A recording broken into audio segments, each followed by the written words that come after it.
ನೀವು ಅಬ್ಸರ್ವ್ ಮಾಡಿದೀರಾ ಈ ಸಮಾಜದಲ್ಲಿ ಹೆಣ್ಮಕ್ಳಿಗೆ ತುಂಬಾ ಚೆನ್ನಾಗಿ ಬ್ಲೇಮ್ ನ ಮಾಡ್ತಾರೆ ಅಂತ. ಅದ್ರಲ್ಲಿ ಒಂದು ಸೊಸೆ ವಿಷಯ ಬಂದ್ರೆ ಅಂತೂ ಸಾಕು, ಹಿಂಗೆ ಈಸಿಯಾಗಿ ಬ್ಲೇಮ್ ನ ಮಾಡ್ತಾರೆ. ಎಕ್ಸಾಂಪಲ್, ಒಬ್ಬ ಮಗ ಅವ್ರ ಅಪ್ಪ ಅಮ್ಮನ್ ಮಾತ್ ಕೇಳಲಿಲ್ಲ ಅಂದ್ರೆ ಓ ಇದು ಸೊಸೆ ಕಿವಿ ತುಂಬಿದಾಳೆ, ಅಥವಾ ಅವ್ರ ಅಪ್ಪ ಅಮ್ಮನ್ ವಿರುದ್ಧ ಮಾತಾಡಿದ್ರೆ ಇದು ಅವಳೇ ಹೇಳ್ಕೊಟ್ಟಿರೋದು, ಇಲ್ಲ ಮನೇಲಿ ಏನಾದ್ರೂ ಒಂದ್ ಸಣ್ಣ ಪುಟ್ಟ ಜಗಳ ಆಡಿದ್ರು ಸರಿ ಇದು ಅವಳೇ ಮಾಡ್ಸಿರೋದು, ಇಲ್ಲ ಅದಕ್ಕಿಂತ ಒಂದ್ ಸ್ಟೆಪ್ ಮುಂದೆ ಹೋಗಿ ಮಗ ಏನಾದ್ರೂ ಬೇರೆ ಮನೆ ಮಾಡ್ಬಿಟ್ರೆ ಅಯ್ಯೋ ಇದಂತೂ ಸೊಸೆನೇ ಹೇಳ್ಕೊಟ್ಟಿರೋದು, ಇದೆಲ್ಲ ಅವಳದೇ ಬುದ್ಧಿ ಅಂತ ಕೂಡ ಬ್ಲೇಮ್ ನ ಮಾಡ್ತಾರೆ.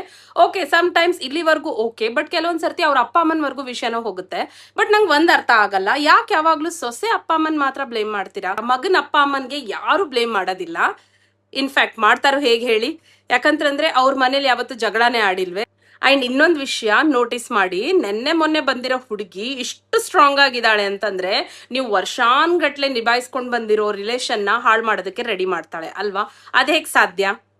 ನಿಮ್ಮನೆಯಲ್ಲೂ ಪ್ರಾಬ್ಲಮ್ಸ್ ಇತ್ತು, ಬಟ್ ಇವಾಗ ಒಂದು ಈಸಿ ವೇ ಸಿಕ್ಬಿಟ್ಟಿದೆ, ಏನೇ ಆದ್ರೂ ಸೊಸೆ ಮೇಲೆ ಬ್ಲೇಮ್ ಮಾಡ್ತೀರಾ ಅಲ್ವಾ?